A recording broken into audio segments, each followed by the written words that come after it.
Okay, everybody. Hey there. Welcome back to class. 1 second here while I get something set up on my phone.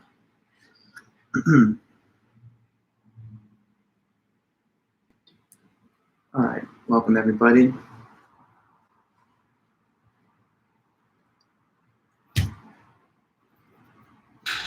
Hope you're all doing well. We still have just 2 minutes until we really get the class started today. But I hope this finds you well and that you had a nice weekend. So just sit back and we got 2 minutes. Thank you. Feel free to say hi. Hey, Austin. Good to see you.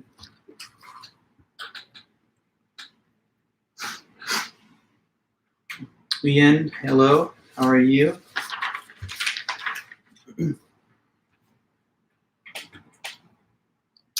And hey, Noah. You got the job where?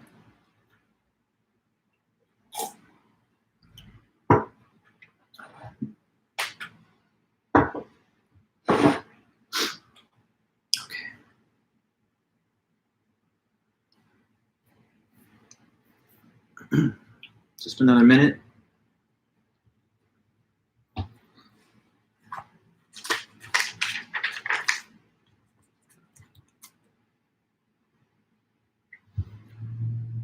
Okay, sweet. Well, congrats. I'm glad you got something good now for the summer and perhaps beyond. I don't know. Is this going to be like just a temporary thing for you for the time being? I wonder. Anyway, congrats. Okay, sweet. Well, it's good to find work during the pandemic for sure. So you got a good one. Hey, Eddie. Say hi to Eddie. He's just popping in, saying hello. Cool. Yeah. So for whatever reason, let me make sure this is something you know. I don't know why it is, but right now the live chat on my desktop is not appearing. But I'm not going to close the stream because that'll throw us all into confusion. So I have a live chat, but I'm looking at it on my phone because I have the backup stream on my phone. So like when I'm looking over here all the time to see your words, that's the reason. Because normally I could see it just by looking at the camera and the desktop screen. Now the comments and things in the live chat are appearing on my phone. So anyway, welcome back, everybody. It's now 12:45. Thanks again for all your attendance and for your hard work so far in the semester. We do have a few meetings left and a couple of weeks left. Today we're starting in on the last full chapter that we're going to go over in this class, which is chapter 9. And chapter 9, the topic is ethics. So that's our new subject matter. Let me just kind of make sure that everyone's clear on a few points. First of all, I sent off the instructions for assignment 4. And so that's your that's your last homework assignment. So the last 2 things in the class that we have left over is homework 4 and then the final exam. I'm still finishing up the grading from the homework 3 and quiz 3, and those will definitely be done by the end of the week for sure, probably sooner than that. And once those are ready, then I'll just notify everyone through Canvas, and you can simply then just check in with me for your grades on anything or your overall course grade. And so about the 4th homework. So here's what it is. The 4th homework is the basic media analysis. You're going to show some critical analysis of a news broadcast. So what you have to do is sit down and watch a TV news show with at least 30 minutes of news time, in the viewing window. It could be a 30-minute news hour, or it could be a full 1 hour, but you're only responsible for watching a 30-minute segment. And you're going to have to include certain information in one part of your assignment. So to start the assignment, it's just kind of like identification info. You'll have to say the time and date that the show broadcast. You'll have to list the channel or station that it was broadcast from, and give the name of the show itself, the title of the broadcast. So like if it was Rachel Maddow Show, MSNBC, Thursday, May 13th, 2021, 6 to 7 p.m. So like that would just be one piece of information. I'm not saying you're going to use that show. You can use local news, cable news, shows that are hosted by different pundits, different, maybe let's say partisan news sources, or sometimes useful for this type of assignment. Oh, Jonah, your question, what we'll be covering today? We're covering Chapter 9 today. But I'm starting the meeting just with a couple of details about the recent instructions for Homework 4 so that everyone has a clear guidance on that. So I'm saying you have to, first of all, list all that station and time and date info. After that, you're going to create like a table of contents where you're just going to simply list all the stories that occur within the 30-minute window of time. And you have to also include the precise time signature for each story. So that means I kind of want you to keep a stopwatch or some type of time measurement device, whatever. Maybe it's an app on your phone, right? But try to time the story of each news item in the broadcast. And that will allow you, when you write your critical analysis, to maybe make some commentary about how much airtime has been given to different stories. You'll notice sometimes that, like in, for example, local news, sometimes more important stories are given less time, and less important stories like celebrity, media gossip, sports, entertainment, weather occupy more time. So that's one point of analysis that will be able to be referred to once you have this itemized list. So you've got the station, the name, the time, date, and then this table of contents that just lists in order all the stories presented within the 30 minutes together with the time signature. Now, after that, you have your written analysis, which is like a basic 2-page or more, but at least 2-page written report where you try to find as many examples of course concepts to point out that the news broadcast showed. So this is where you're going to try to put all of your knowledge that you've accumulated throughout the semester on display. So you can talk about fallacies that you saw, the use of rhetoric, misleading arguments, or editing tactics that shape the viewer's perspective, point out if you thought there was any bias. And that's about it. So you're going to try to show criticism. A good successful assignment is not just going to say, hey, the news is great and fun, and it was super informative, so thanks, and that was a nice little show. You're going to try to find fault at least, you know. So whatever you think will make it a little easy for you to do that, fair game. Sometimes people will use like the highly partisan cable news shows, but it's also possible to just, you know, watch local news like Channel 7 News at 9 or something, and to use that as your option as well. Now, some people in this day and age don't have TVs. So I know that because of, you know, having assigned this thing many times, I sometimes receive emails like that. What if I don't have a TV, so I can't watch a TV news broadcast? Okay, well, I know you have the internet at least, because here we are online. So if you don't have access to any kind of televised news broadcast, which is the preference, that's the ideal case, then you can utilize a news broadcast that has been re-uploaded onto the internet, like say on a YouTube channel or something. But here are the things to know about that option if you take it. It should be something, ideally, that was initially broadcast as a standalone TV show, like a TV news show. And then oftentimes these same news channels will have like a YouTube channel where they provide, you know, internet access to the content that they had shown on television. So if you need to, you can use something that has been broadcast on TV and then later uploaded as a YouTube clip or video, as long as it meets the other parameters, 30 minutes of news, a variety of news stories, and something that was hopefully initially shown as a TV thing.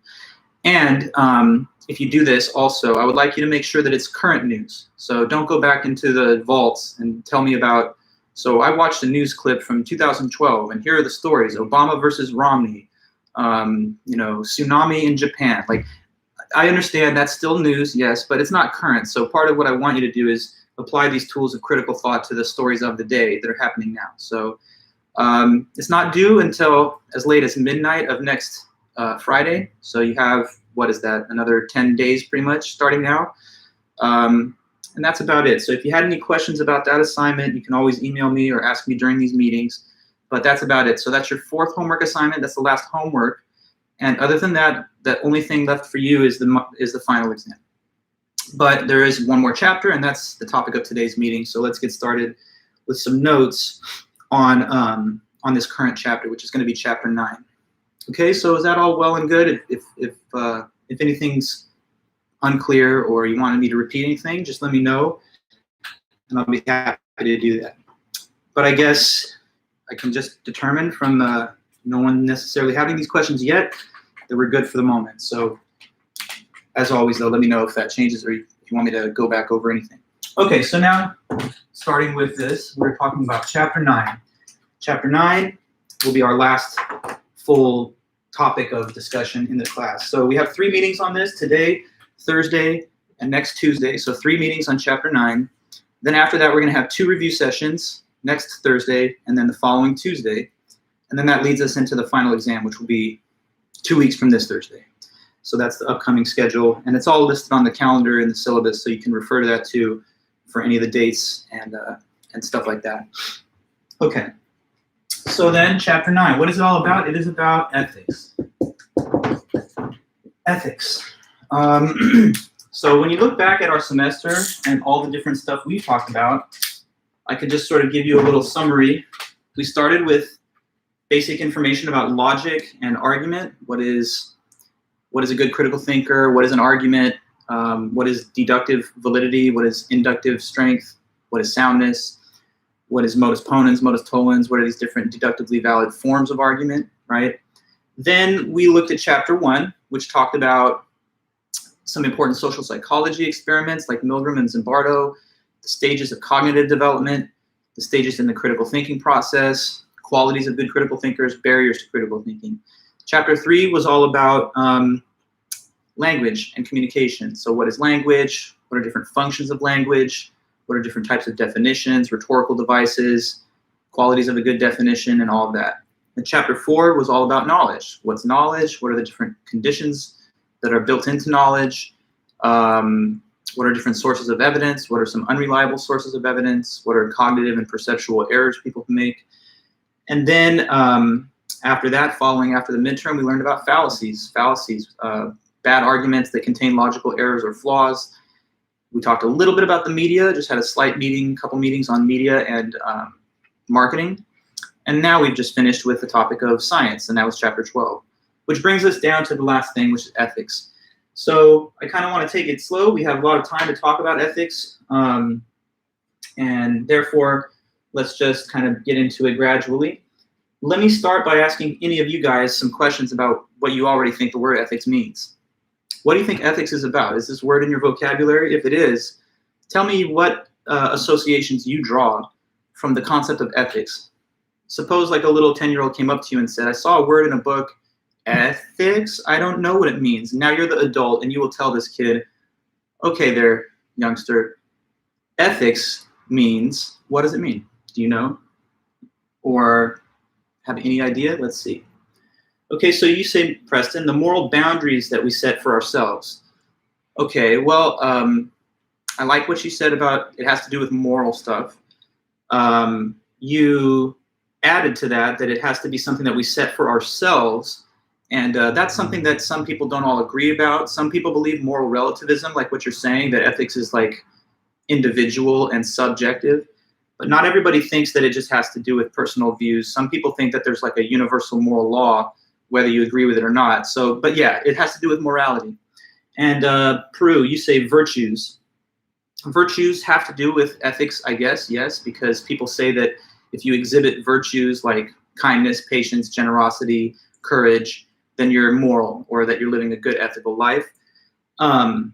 Anybody other have any words or concepts that pop up when you hear of the term ethics? We're pretty much on the right track here, and so all of this is fair. But let me see, anybody else? Ethics. Ethics, eh? What is it?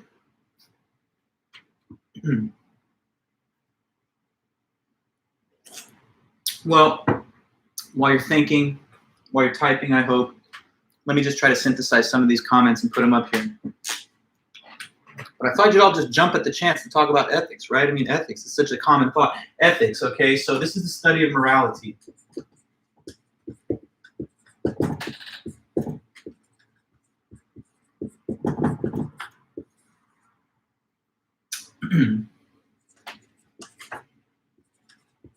Study of morality and moral concepts.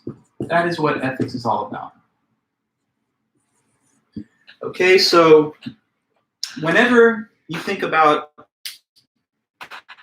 morality, you're thinking in ethical terms. And, you know, moral decisions, what should you do? What's the good or the wrong thing to do? These are moral judgments. When you think about morality, ethics, can you tell me any sort of like binary opposites that that strike your mind? Like with ethics, we discuss the difference between blank and blank, and these are kind of like moral opposites. Can you fill in those blanks and tell me what is like a pair of terms that kind of express the different valences of morality, or the two different polar opposite sides of it? So we've got this versus that. What are these two things that I'm hinting at that are ethical concepts? In ethics, we distinguish between what and what. It's a question, so you have to answer that. Yes, ethics distinguishes between, yeah, there you go, good, Mateo, right and wrong. Okay, so I'm going to put on the board here a little listing of the things that you're able to say in this part of our meeting. Okay, so we're going to write here ethical concepts or moral concepts.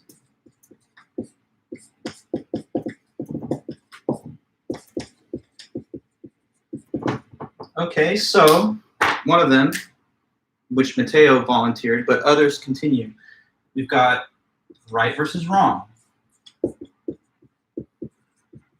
Like in the sense of morally right versus morally wrong. Sometimes we look at action, behavior, and we evaluate it and we say that was the right thing. That was right, morally. Other times we say that was wrong. That was wrong, it shouldn't have happened. This was something wrong to do.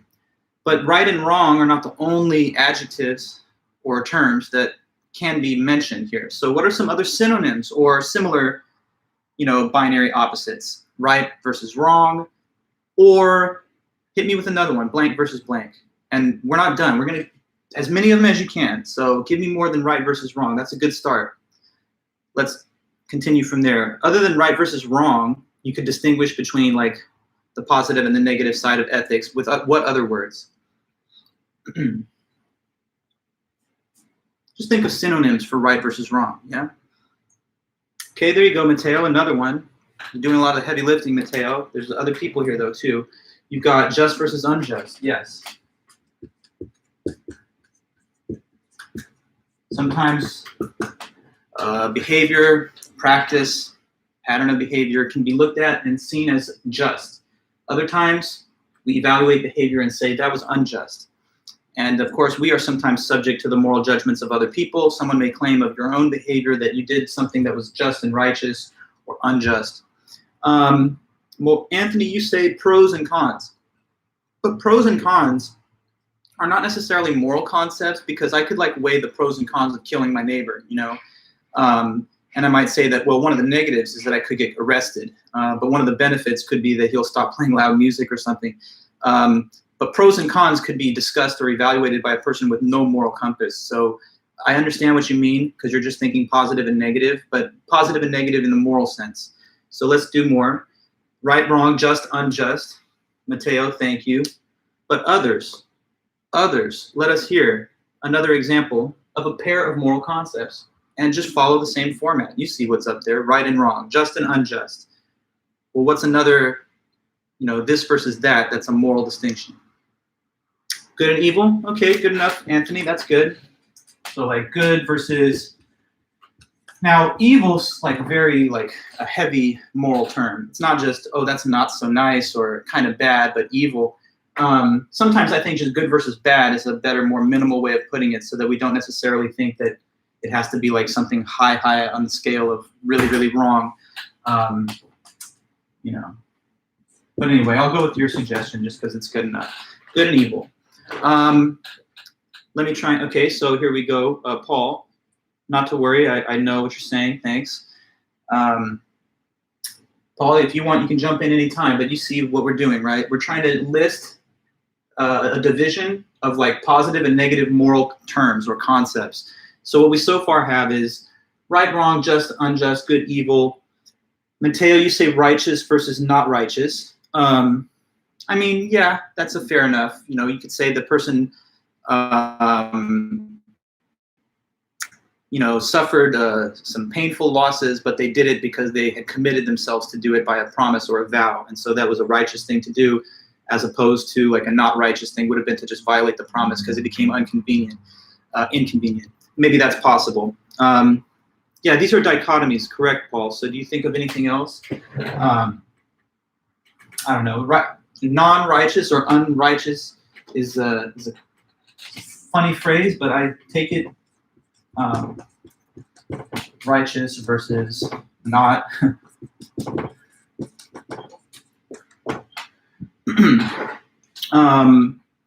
What about, you say selfish, selfless?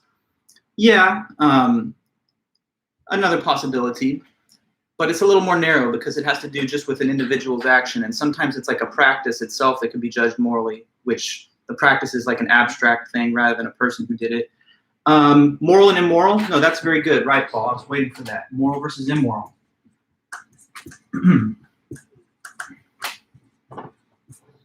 Okay, so this is already pretty good, and let me just maybe add one more. Because ethics has so much to do with how people actually act or what their behavior is, we could also indicate like what one ought to do versus what a person ought to not do. So the word ought has moral force. It's a normative term. What one ought versus ought not do. Okay, now, looking at the whole overview here, you're looking at a list of moral concepts that are judged and divided into like positive and negative categories. So sometimes we examine human behavior or our own, and we claim of the behavior that it was right, or that it was something wrong, that was just, or that it was unjust, good, no, it was evil. Maybe somebody did something righteous and noble, or they did something wicked and, vicious. Maybe the person acted in a way that is upstanding and we claim it was moral, or we thought that they transgressed and they did something immoral. They did what they should do, maybe at a cost to themselves, or maybe they didn't do what they ought to do because they thought that that would be easier and more convenient. So moral judgments are a huge part of human life.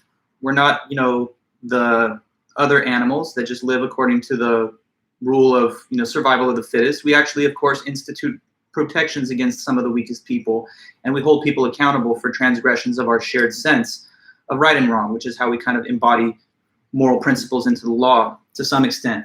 Even though I know some of you are, maybe Paul, wondering if there's a difference. There is a difference, of course, between law and morality that we'll talk about in a moment. But anyway, we try to draw inspiration from our moral compass when we formulate laws, rules, and practices for people to live by. And that's part of being a human, so it's an important thing to consider. Now, I know a lot of people, when they think about ethics, they get the sense that there's no real rigor or objectivity to it. It's just different points of view. One person says abortion's wrong, another person says it's not wrong. And maybe you could argue there's no answer to such a question. And that's fair. A lot of people believe in what's called moral relativism, which we will talk about in the upcoming meetings. But not everybody agrees with that. Some people believe there is a universal moral code, that there is somehow a moral law. In some cases, there are religious folk that believe there's a moral law that's given by God that's not subjective, but that somehow it's absolute. Other people believe that reason can discover the moral law, even if there isn't a God, that reason is something which can determine moral principles in the same way it can determine mathematical principles. So we'll look at all the different types of moral theories that are on offer, and we'll study some of the big ones as we get through this part of the book and in this part of our class. So moral decisions, big and small, face us all day. And a lot of time our reasoning about morality is unconscious. It's sometimes not necessarily explicit that you make yourself aware of all the basis for your moral conclusions. A lot of times you just feel stuff, like I just felt like that was wrong by seeing it, or I just felt like that was not wrong, or that it was actually noble by seeing it. But by thinking about morality theoretically and examining the work of some philosophers that have written on the topic, we can bring a little bit more order and structure to our thinking about moral questions. So we'll examine the connection between morality and happiness. We'll distinguish between moral and non-moral values. We'll learn about the role of the conscience and moral sentiments, the development of moral reasoning in a person's life, and then finally we'll talk about ethical theories at the end. So that's our kind of overview of where we're headed here. Okay, yes, that you say here, Paul, society's mores get implemented as law generally. One way to look at morality. But as we will talk about in a moment, you cannot necessarily always equate or identify the body of law with a person's moral sensibilities. Well, what I want to now do is try and show you what are the three major types of actions. Sorry, this eraser is actually getting a little bit used up, so I've moved to the paper towel method, which is a little bit cleaner for the moment. Put this thing away. Yeah, so there's three main types of actions in ethics. Yeah, your own morals may not equate with society's. That's fair, but the whole idea that it's socially constructed is something that not everyone agrees with in philosophy. In fact, I would say the dominant strain of thought within ethical philosophy is moral universalism, but something to say for a little later because we're going to get to that later in the meeting. So yeah, three types of action in ethics.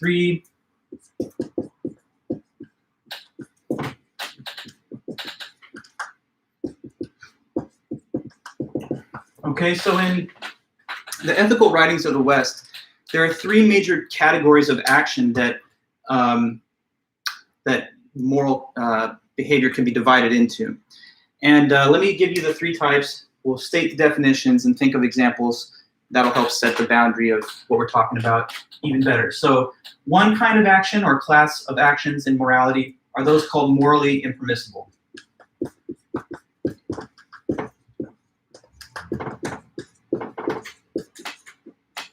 Morally impermissible. So if I asked you to tell me what you thought this meant, in other words, if an action is deemed morally impermissible, what do you think is the description of that type of action? If it's morally impermissible, in other words, it's what?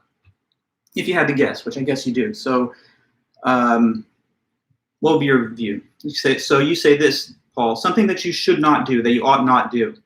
Right, in the moral sense. And so the way I like to think it's best to put it, Matteo, you say not cool with the morality police. Well, that sounds so cynical, doesn't it? Like as if there are people that just kind of impose on you their moral perspectives and somehow this is unjust because there's no foundations to their views or that it's oppressive. I think that sounds a little cynical, but anyway, you know, not cool with the morality police. Like there's no fact about morality. We see a little bit nihilistic about the whole thing. Like it's just all a free-for-all. But anyway, morally impermissible is something that is wrong. It's morally wrong. And therefore, less formally speaking, we could just say it's not okay to do, even though it's not impossible to do. It's just not morally okay. So these are actions that are wrong. And AKA not okay to do.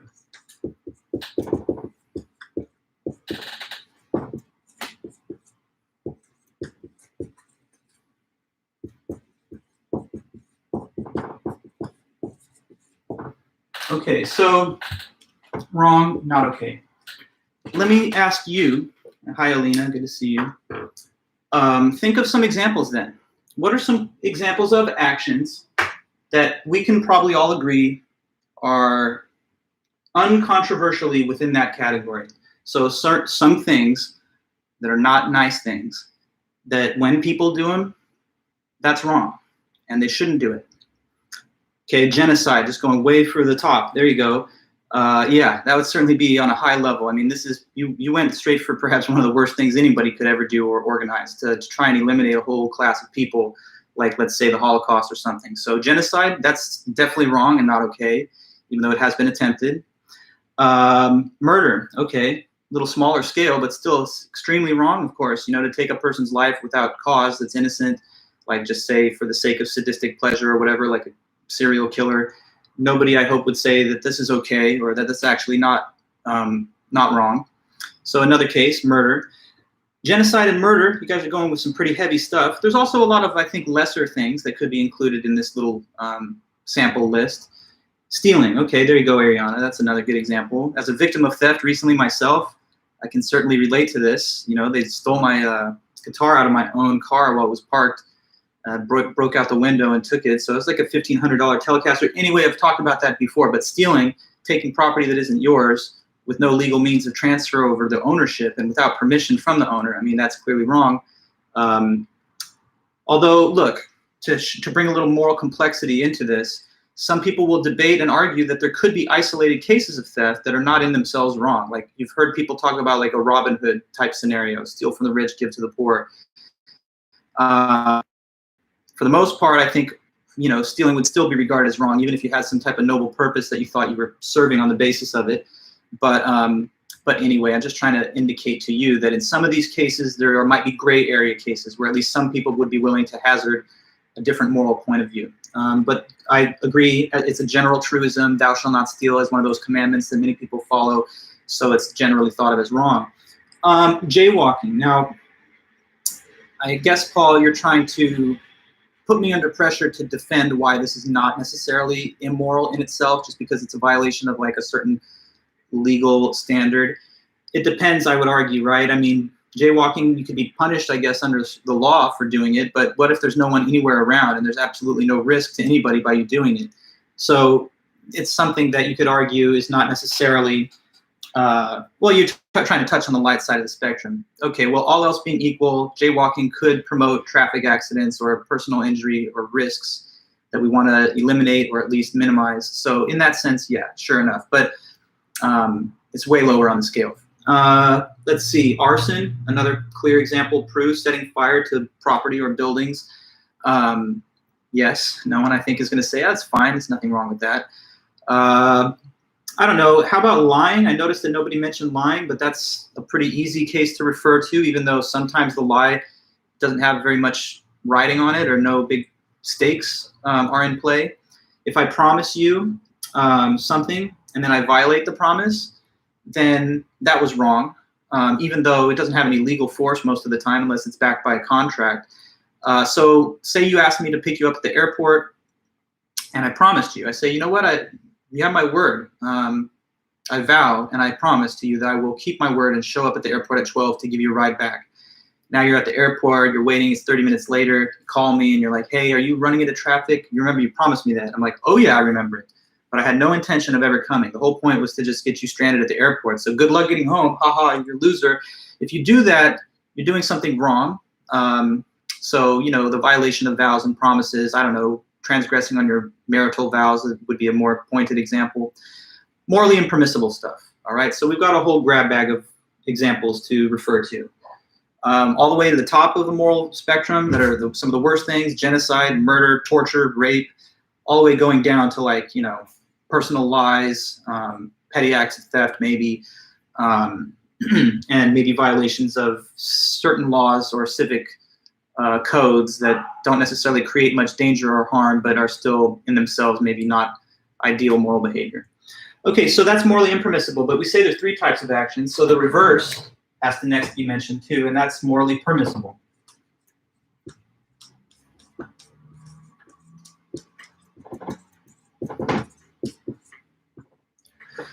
Okay, so morally permissible actions then.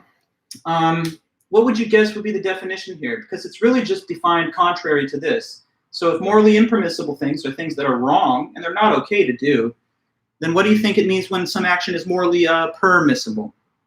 So instead of saying wrong, not okay, how would you flip that? And then I'll write whatever you think if you give me the correct statement on the board.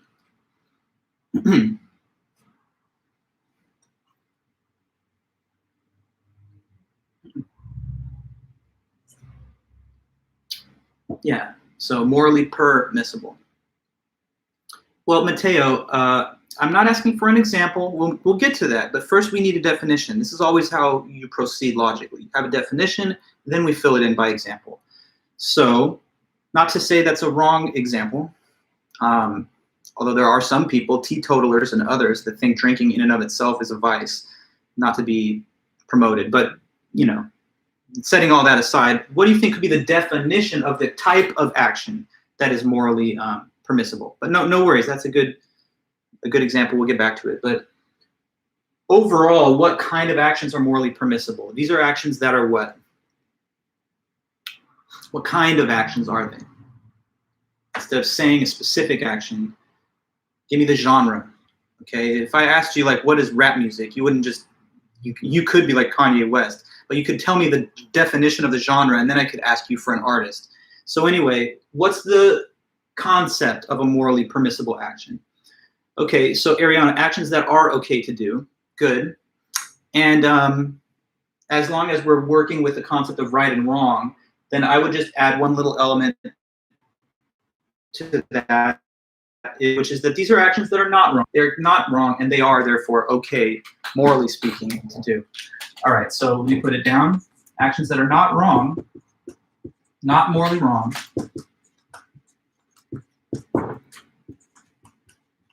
In other words, they're okay to do from the moral point of view of what's okay.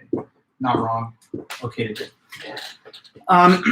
So then, as we did before, let me ask if you can think of examples that fit this description. And Matteo, I guess you already gave one, which would be drinking responsibly. Although there's a world where it's possible to debate whether drinking in itself is morally permitted. Now, we had prohibition in this country after all, and there was a pretty active teetotaler movement back then, led by a lot of women actually. So it was thought of as like a feminist argument back in the early part of the 20th century. But anyway, yeah, all those little subtleties aside, drinking responsibly, if you're going to drink, seems morally permitted. No one would say, hey, what's wrong with you just moderating your alcohol intake? So that's okay, but let's give with some other examples too. And I hope you guys don't have any trouble figuring out examples of this, because that would make me worry about your own moral conduct, right? You're a good person, so almost everything, like 90+% of your behavior is in there. So you can just simply sample from your own life and tell me what things that are not wrong to do. Often blame on women getting the right to vote, because of the 1920 amendment to the U.S. Constitution, which permitted women to vote. Maybe so, but back to the question though. Any examples of morally permissible actions? And if you can't think of anything, it's like, then I imagine you sitting there like, oh man, everything I do is wrong, so it's hard to even think of something that's not wrong. But I'm being facetious. Obviously, that's not you. So tell me something that's not wrong to do. If you can imagine that, something that is not wrong to do. Spoiler alert, it's almost everything. Okay, so Preston, speeding when there's an emergency. Okay, good, I would say, but you started us off with a very complex example that's not like an undisputable example. I agree with you because, again, we talk about the difference between law and morality. And if you're speeding and breaking the sort of law technically, but you're doing it in order to save a human being's life, then a person might say, here's a transgression of law that's based on something that is not wrong, morally speaking. Even if it contravenes law, it's not immoral to do it because of the virtuous motive behind it. But not speeding at all, surely that's morally permissible in the ordinary course of events. You're just driving at or below the speed limit, and you can't be claimed as doing something wrong. I mean, at the same time, though, there are people that'll tailgate you in the fast lane if you're not driving faster than the speed limit, and they may say that it's actually a norm of, driver's etiquette to speed and to exceed the limit in that lane. Let's go with something that's a little less laden with the law and all of that. Okay, so Prue, you say giving homeless people money. Okay, sure. So suppose that there was a person that was homeless, panhandling for money, and you just decided to be generous enough to give them a little spare change or something. Nobody, I think, would say of what you did it was immoral or wrong. Although, again, there's always room for moral debate in a lot of cases. Some people would argue, oh, well, it could serve the person's addiction or whatever, and therefore it doesn't conduce to any benefit. But setting aside those additional complexities, overall, yeah. Let's see. Yeah, but again, Paul, about the law, we keep in mind there's a distinction. Preston, drinking coffee. Okay, fair. Drinking coffee, just give yourself a little extra energy for the day. Not in itself a bad thing to do, morally speaking, all else being equal. Of course, you do have those people like Quakers and others. I don't know, what do you call some people, straight edge? I don't know if the straight edge people have an issue with caffeine, but some people seem to have some real peccadillos, moral, principles they think that, forbid that. But anyway, Preston, not allowed in Mormon religion at all. Yeah, so there is a case where you can say that the moral principle deviates from like a sort of religious code of ethics. So you guys, let's talk about morally permitted actions. Watching a lecture on YouTube. Shame on you. What are you doing? This is wrong. I'm just kidding. There's nothing wrong with this. So, going on an exercise, taking a run, wearing a black t-shirt, all these things are morally permitted. Now, so much of what we do is morally permissible. And the reason I phrased it this way, not wrong, some of you might have thought, well, why don't you say right? Because right is the contrary of wrong up here. The reason for that is because when you hear the word right, sometimes it calls into your mind like really noble actions that serve some kind of greater purpose and create a lot of positive benefit. And surely, yes, those things are morally permissible. So if you're giving to charity, donating blood, working at a homeless shelter, helping distribute food at a food bank, you know, or I don't know, being a nurse's orderly, trying to help and assist the vaccine rollout, all those things could be claimed as morally permissible, and they're very virtuous. But also little daily things that don't necessarily benefit anybody, but they're also not harmful to anyone. Those are also morally permissible. So if I wanted to sleep in my kitchen tonight, a weird idea, I know, but would that be morally permissible, you think? What do you think? Say I just roll out a sleeping bag in the kitchen, I'm sleeping next to the fridge instead of in the bedroom on a nice bed. Would that be morally permissible, you think? If I did that tonight? You say I'm doing something immoral or no?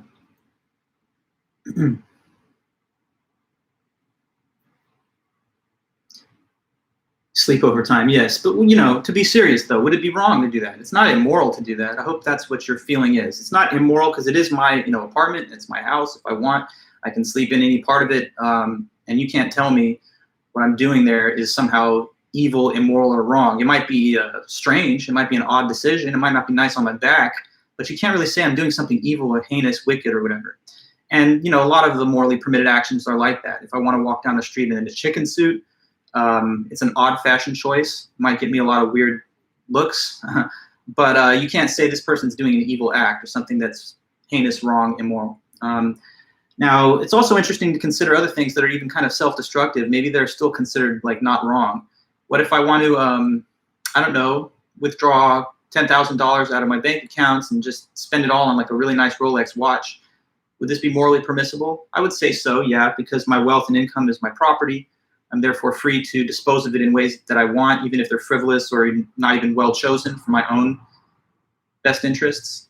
If I took that watch and then I put it on the table and smashed it to bits with a hammer right after I bought it, I guess that would be morally permissible too, because it would be my property, and therefore I'm free to dispose of it or do anything I want with it, whether or not it's wise. So morally permissible actions do include giving to charity, you know, helping an old lady across the street or an older fellow, but they don't have to always be like noble acts of like service, but they include them.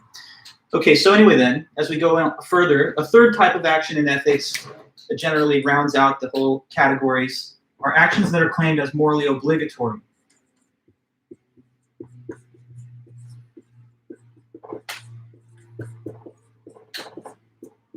So to the question of morally obligatory acts, what do you think it would mean if you have an act that is considered morally obligatory, a moral obligation? It's a little different. It goes even over and beyond being permitted, because morally permissible acts, it's like you may do them. But with a morally obligatory act, what do you think the difference is, if you were to guess? Just using common sense and your already established knowledge of some of these words. Maybe you have a feeling about what morally obligatory actions are or what that would mean. So let me know.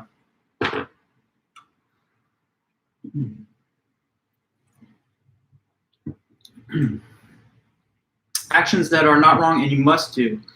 Yes, correct. And Preston, you say an action that you must follow.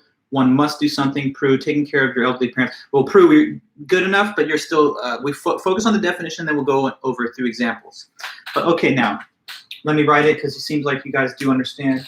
A morally obligatory act is thought of as an action that you must do. It'd be wrong not to do it.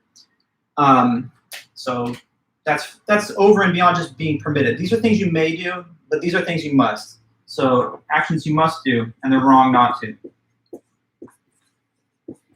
So these, you must, a little emphasis, must do, and not okay to not do them.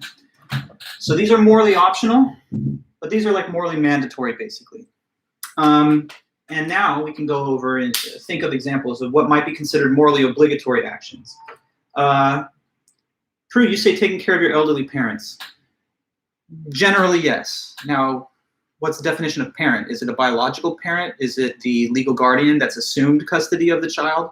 That, I think, matters, because suppose that someone has given their children away to foster care or to an adoption agency, and they never assumed full custody of these children because they didn't want to be a parent.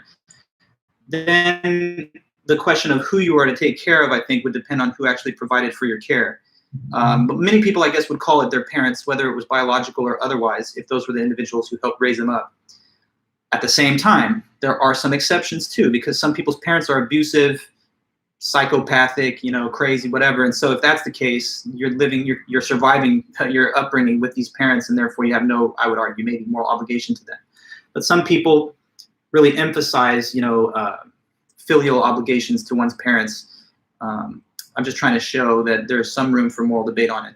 But for the most part, and in general cases where there's no weird facts, yes, I would think so. Paul, you say respect your elders. And I mean, it's kind of on the same thing that I was just saying before. Who's the elder? I mean, if this older person is disrespectful to you, then you might say that there's no moral obligation to show a similar level of respect when you're being disrespected. But so I don't know, you're giving me some examples, but I think they're a little more in a gray area than something that would be clear. So, okay, you say next not to bear false witness. I know that it looks like you're really going over into the Bible a lot, but whatever. I think the more normal way to say it in 2021 is just don't lie.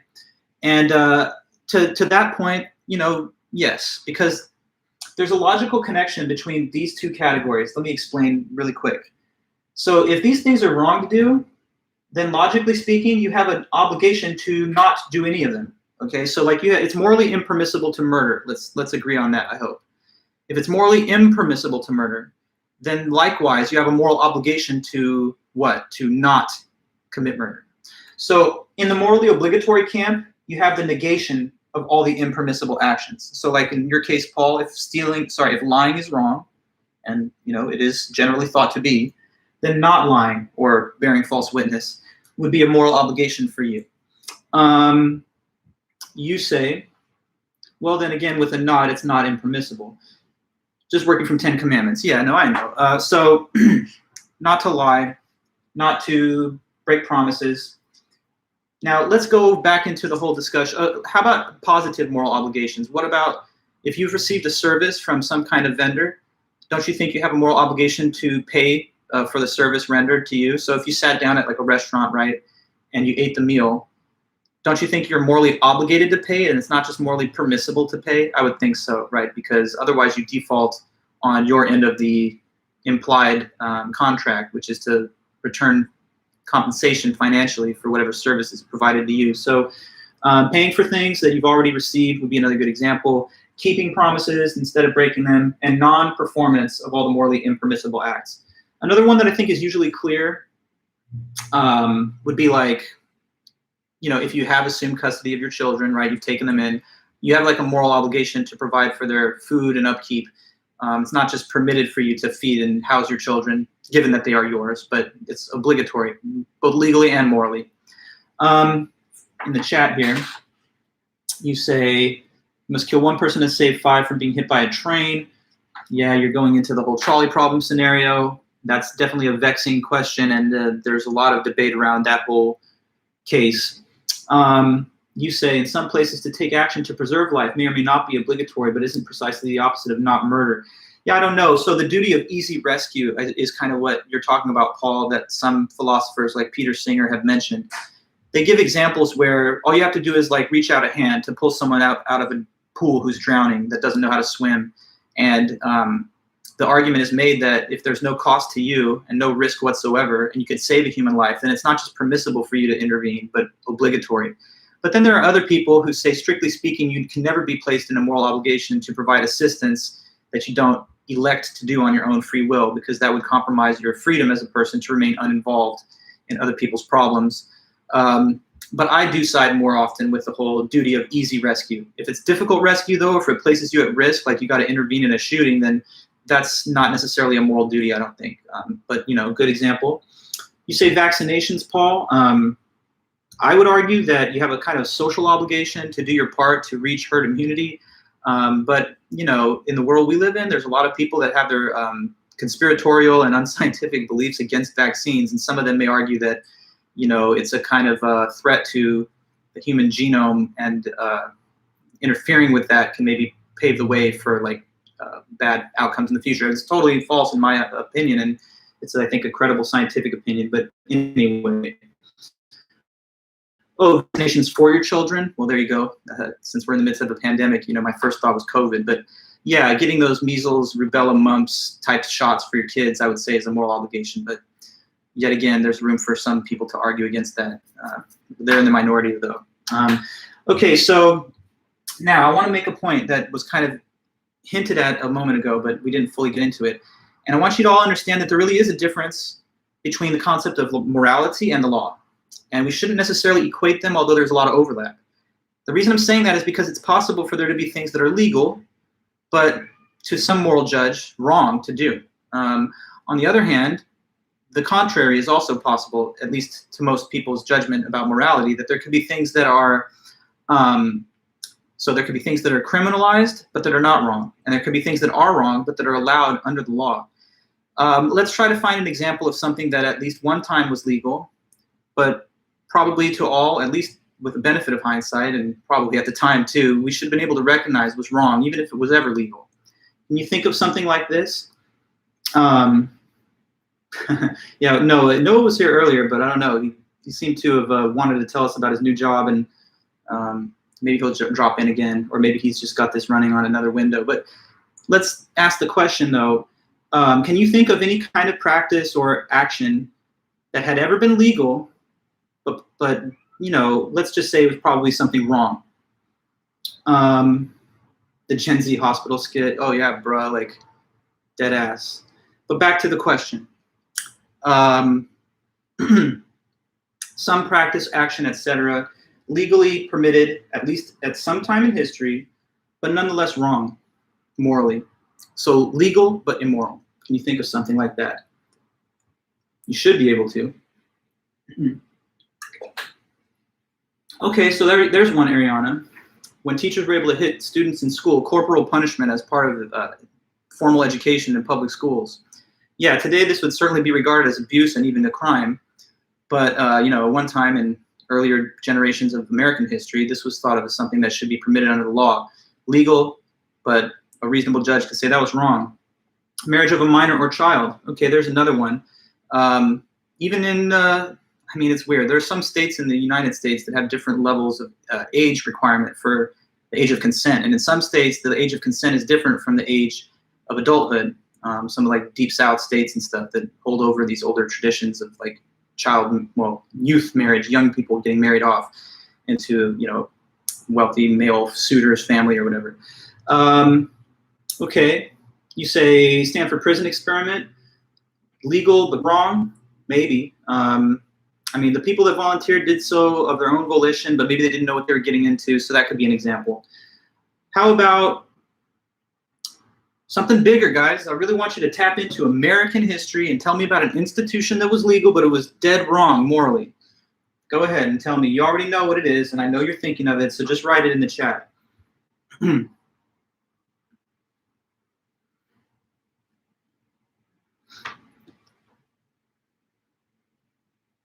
Yeah, go ahead. Slavery, yeah. So slavery, right? Trying to treat human beings as though they're property that could just be bought and sold. Buying a person and buying them away from their children or their significant other, and then forcing them into bondage and servitude without compensation. Slavery was a legal practice here and in a lot of other countries at one time in history. But with the benefit of moral enlightenment, we would hope to think that even when it was legal, it was something wrong. So it's possible, therefore, for the law to enable or permit actions that are to a reasonable moral judge wrong.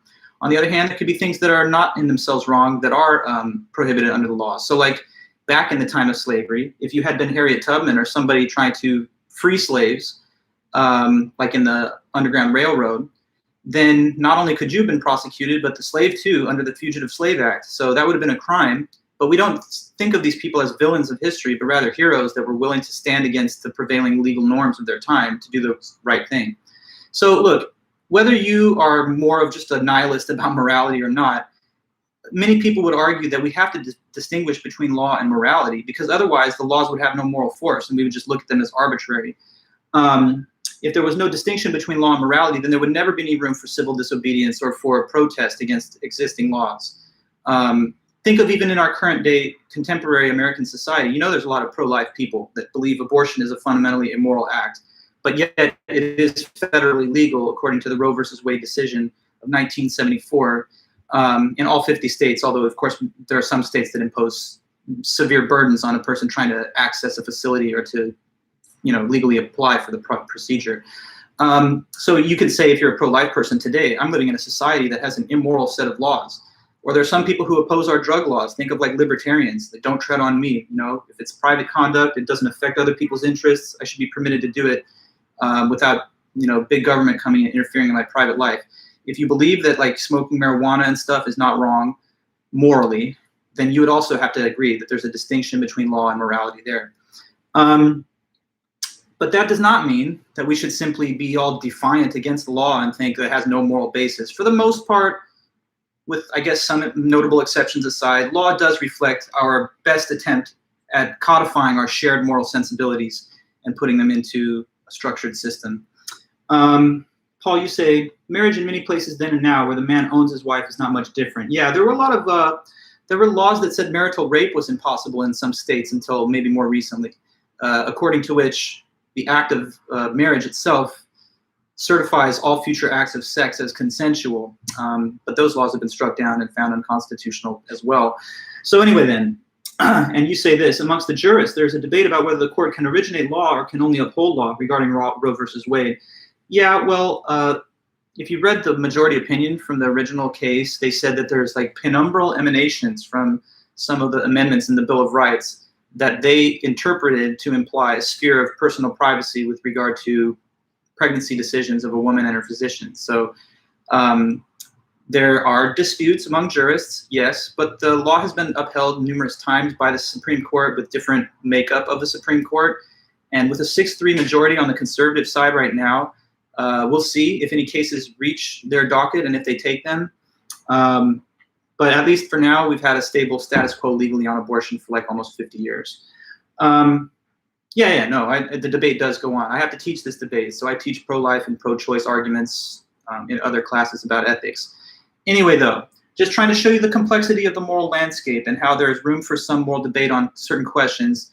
Also trying to indicate to you that some people will think of existing laws as sometimes not reflecting the character of morality, and sometimes they will think that there are laws that have been instituted that prohibit actions that are not in themselves wrong. So when you think about morality, I would ask you to think about it in this sense. Think about it from the point of view of the legislator, him or her, who is going to vote on whether these laws should be placed into our system. So instead of thinking of yourself as just a citizen subject to the laws, bound to follow them, think of yourself rather as the legislator who sees a bill come before them and then has to choose, based on their reasoning and moral sensibility, whether this ought to be part of the law. So like, for example, drug legalization, marijuana, stuff like that. The question for you is, if you were a legislator and a bill came before you which says legalize this, you have a choice to make, vote yes or no. And you cannot defer to a higher court of authority, like saying, well, I have to vote based on what the rules say in the law. You're making the law. And so you decide on your own whether this ought to be something that our system permits or not. So think about morality in that sense, like the person who has the authority to judge of the possible law, whether it's something that would be good or bad in a moral sense, rather than in a purely legal sense. Okay, so with these three different categories of moral actions, it seems that everything that a person does fits into one or the other of them. So you're either doing something that's not wrong, or that it is wrong, or you're actually following an obligation that you have. I think I said that promising generates a moral obligation, if not a legal obligation. And that's another good example. I mentioned the case of the promise to pick someone up from the airport. Now, when you do that, you don't generate a legal obligation. It's not a crime when you're laughing at the person saying, ha ha, you're stuck at the airport. It's not like they can clap back and be like, okay, well, I hope you have a good lawyer because I'm going to have to call the police and file a complaint against you because you promised to pick me up at the airport. This is not a legally enforceable contract. It's just a verbal agreement between two people.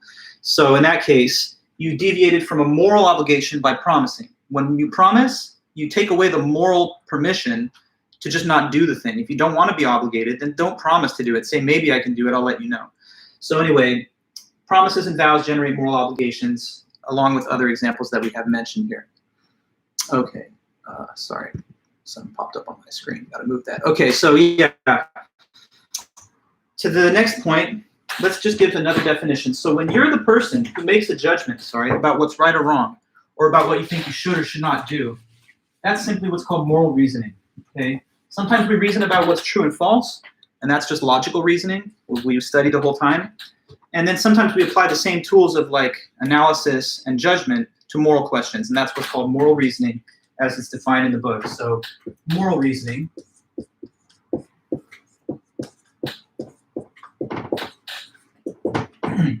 this is when you, the individual, make a decision about what is right or wrong,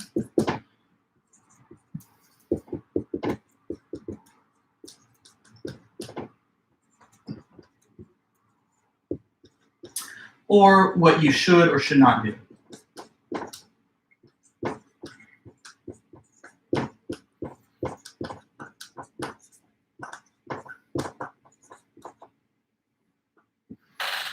When you make a decision about what's right or wrong or what you should or shouldn't do, that's called moral reasoning. And so each one of us can be a moral judge, not just of our own behavior, but of other people's behavior or practices or policies that we see implemented in the world. And of course, sometimes we are the subject of the moral judgment of other people. It's probably none of us that have ever gone through life to this point that have never been judged as having done something wrong, or that they were commended for doing something that was right and morally good. You'd be, I think, very lucky to have a perfect moral record. As you know, none of us are totally perfect, either intellectually or morally, but we just try to do our best and do better. So when you make moral decisions about what you should or shouldn't do, or about what position is right or just, or to the contrary, that's moral reasoning. So the next thing that the textbook talks about are the difference between moral values and non-moral values, and how they can impact your personal happiness in life. So I guess I'll go ahead and clear the board so that I can talk about the difference of moral and non-moral values.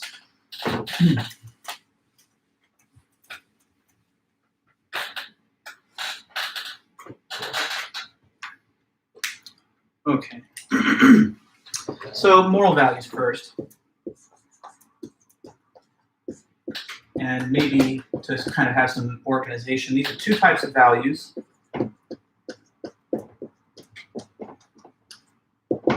Okay, moral values. So moral values are values that are beneficial to you and to other people. So they benefit both sides. But they're also considered good for their own sake, even when they don't necessarily generate any kind of positive outcome. Most of the time they probably do, but even when, and if they don't, it's still regarded as a good thing in and of itself to have these values. So moral values, values that benefit you and others.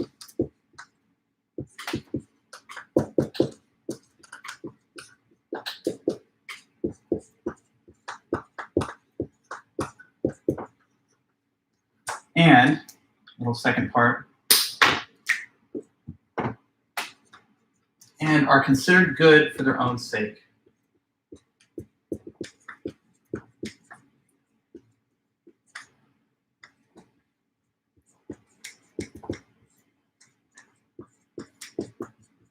Okay, so I'll just try to highlight what I think are some of the key points in it.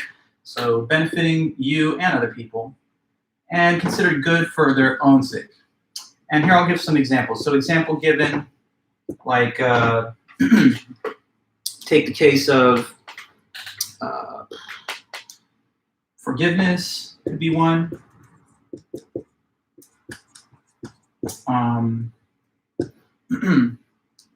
Altruism, justice, compassion, and we can keep going, but let's stick with just a few for now so I can explain. So the concept here is that if you have these values, they would motivate and they would inspire your behavior in a certain way. So it's like if forgiveness is something that you hold as a moral value, then you're going to try to show forgiveness when you have a chance to do it in life. Or if, being just, showing fairness and equity to people and treating them equally. If that's a value that you really hold dear, then you're going to try and imply it in the way that you interact with other people. Now, the application of these moral values to your behavior creates a benefit, not just for you, but also for other people. Here's like an example. So say that you have a value about forgiveness. You want to be a forgiving person and you value forgiveness. So suppose then somebody does wrong to you, and it's upsetting that they did that. That wasn't fair, that wasn't right. You've been wronged. But if you have forgiveness, and this is a value that you really live by, then you'll try to be the bigger person, to not hold on to your grudge or resentment, and let the person return to a friendly status quo with you in your relation to them. Now, when you show forgiveness, the person to whom forgiveness is shown, they benefit, obviously, because they gain the benefit of being able to continue on with a mutual, friendly kind of relationship with you. So they don't lose a social connection or somebody that maybe is important to them. So that's a benefit, to be forgiven instead of to be just shut out and erased from the person's life forever. But of course, you also stand to benefit from having the quality of forgiveness, because now you don't have to go around in life holding on to grudges, feeling the feeling of resentment, never letting it go, which can, of course, be a burden to you and your own emotional and psychological well-being. So forgiveness is generally a benefit to others, but also you. But here's the last point. Is it possible that sometimes you will forgive people and nonetheless, despite that, they betray you again, and you've been stabbed in the back yet again, even though you forgave them? Yes, that is certainly possible. Maybe it's something that's even happened to some of you guys. You have a relation with somebody, they did you wrong, you tried to let them, you forgave them so they could be back in your good graces, but damn it, they did something wrong after that again. Can that happen? Yes. But even if and when it happens, the claim of this is that it's still good in its own right that you have the value of being forgiving. So people won't usually say to you, shame on you and it's bad for you to be so forgiving, just because somebody betrays your forgiving tendencies. So for the most part, it's going to lead to a good outcome. But even if it doesn't, it's still just good for its own sake, regardless of the outcome, to have that value. And the same could be argued with respect to the others. Can you treat someone fairly and equitably, but they still double-cross you? Yes. Nonetheless, it's good for its own sake to have justice as a virtue, as a value. And to the person who's treated fairly and equitably, they benefit from your value of justice, but so also do you, because you can sleep well at night knowing that you don't rip people off, betray them, or treat them differently from other people for an arbitrary reason. Paul, how's it go? Fool me once, shame on you. Fool me twice, shame on me. Yeah, fool me once, shame on you. Fool me twice, can't get fooled again. So Mateo, something that must make those values virtuous, no? Yeah, well, I guess that's kind of this point, together with the fact that it's beneficial for the most part. People benefit from this, so does the person who exhibits the value. But in those occasional misfires, it's of course possible that being forgiving doesn't always reach a positive result for you. Sometimes treating people fairly, they're just going to exploit it. Sometimes trying to care about other people and doing things that improve their happiness, they're just going to take advantage of it. But if we didn't think those things were good for their own sake, then people would say, to the extent that someone's not going to honor this, I'm never going to do it. So they're considered usually good for their own sake. Now, there's also non-moral values. So that's the other type. Now we'll go over it. Keep using this eraser. It's just a second nature. Okay, so then non-moral ones. What about that? So non-moral values, just a different animal.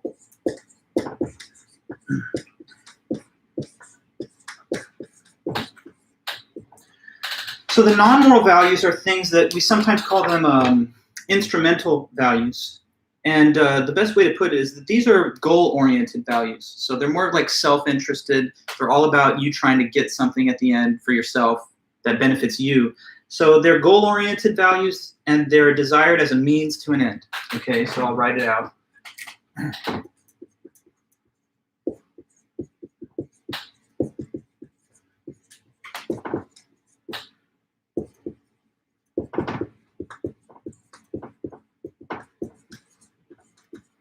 As a means to an end.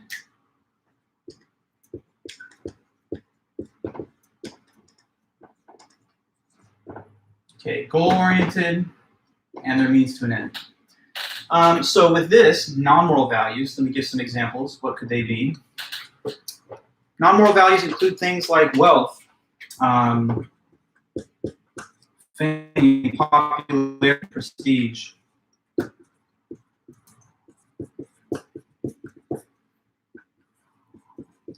Okay, so these are things that are also values, but they're not moral values. They're values that are desired for the sake of your own self-interest. And they are desired as a means, like, in other words, as an instrument or a tool to get to an end, which is a goal. And the goal behind having these values is your own personal happiness or satisfaction. So, you know, if you have a value of wealth, it's because you think accumulating wealth, getting more money and income is going to conduce to your happiness. But you don't necessarily desire wealth in and of itself just to be a benefit to other people. It would also have to come together with moral values. Like, not only do you value wealth, but you value generosity or something, or altruism or whatever, being charitable. If you desire fame, it's because you think fame will provide for your happiness. Otherwise, why would you care about it? So these things are values. They're supposed to be focused on as a way to feed into your own self-interest and your personal well-being. Now, the non-moral values motivate our decisions, our choices, even our consumer purchases. The textbook makes mention, and there's even some scientific evidence to back this in like psychology studies, that people are actually a little bit happier in a deeper sense when they have a healthy blend of both moral and non-moral values. So a person who is entirely concerned with themselves and they just seek these things for their personal happiness, it's shown that sometimes that does not control your deeper sense of contentment in life. And so in other words, there is like a little carrot or reward for having a healthy dose of moral values in your belief system and in your value system, because it seems to result in better outcomes for personal mental health and confidence and self-esteem. So people that know that they actually do have some level of concern with other people, their well-being, and not merely themselves, feel less shallow, feel more connected to other people, have longer and more stable relationships because people know when you're not really in it for them, but merely for yourself. So there's a lot of benefit and value to be gained from the moral values. Interestingly, though, it's not supposed to be premised on that basis, but it just sort of works out that way. And philosophers, even as far back as the ancient Greek Aristotle, have said that a happier and a more contented life does not merely revolve around the single pursuit of self-interested, non-moral values. So that's, I think, something that's good and well advised for all of us, to try our best to have a conception of others and to regard them as things of value that we care about too. Okay, so let me read from the book a bit, and you can just hear a little more connection from the words in the text. And here's how they would put it. Just get to the right page. Okay, yeah, so Aristotle, you know, he lived 2,000 years ago.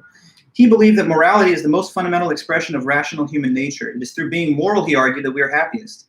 The association of morality with happiness and a sense of well-being is found in moral philosophies throughout the world. So this is not even just unique to the West, but you see the same kind of arguments being given in Eastern cultures, Asian cultures, and all the rest. Studies support the claim that people who put moral values above non-moral ones are happier and more self-fulfilled. And they give a footnote to one study.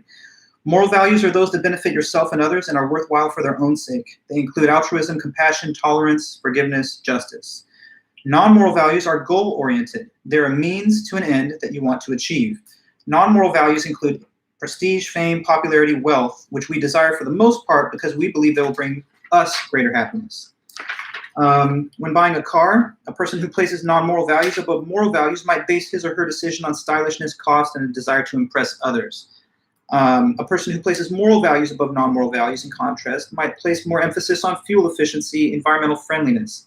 Although many Americans regard non-moral values such as career success, financial prosperity, flashy materialism as the means to happiness, there is in fact little correlation between prosperity or level of income and happiness, except at the lowest levels of income.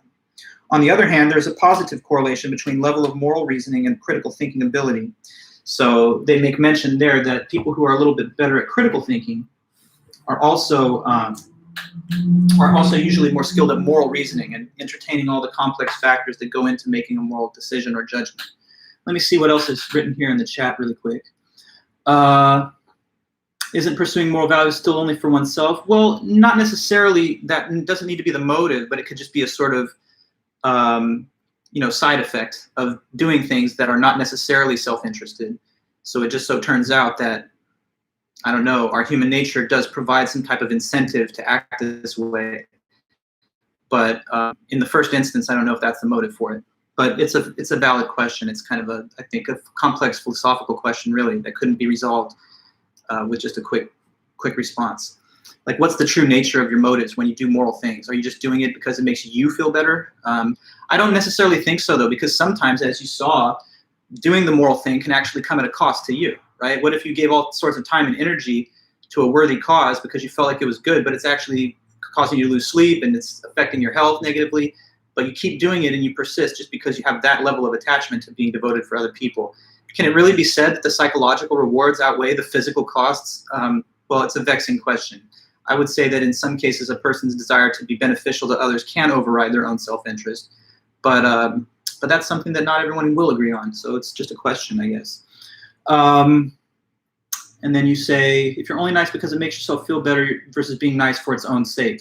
Yeah, and sometimes you're willing to do the right and good thing, even though you anticipate that it might come at a personal cost to yourself. So how could that be bound up with self-interest? It takes a convoluted argument to say that, but I think some people like Mill and others would say everything you do is for happiness. So even when it seems like it's unpleasant, you're going to get satisfaction from doing it because there will be no other moral, rational basis, I should say. Okay, so good discussion, and thanks for all your thoughts and comments there. So we're going to go on to the next little thing in the notes. I have to throw this thing in the trash, but yeah.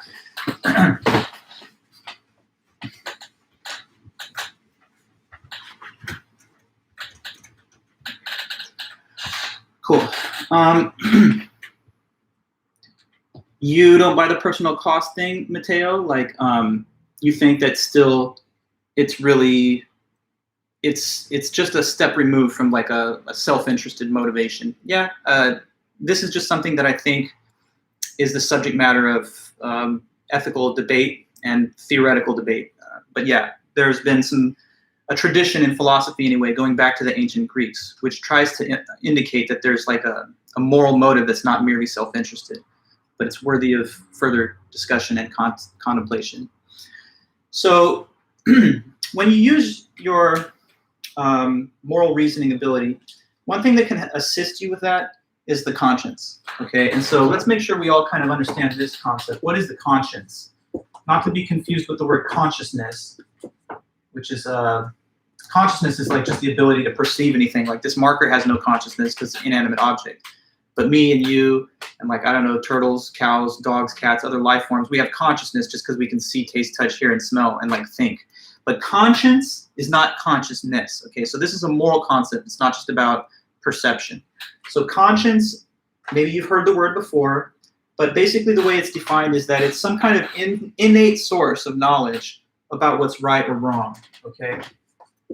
An innate source of knowledge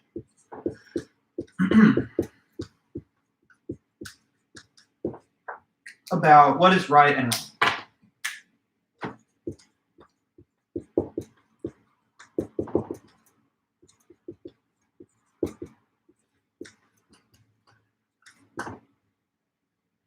Okay, so innate knowledge about right and wrong.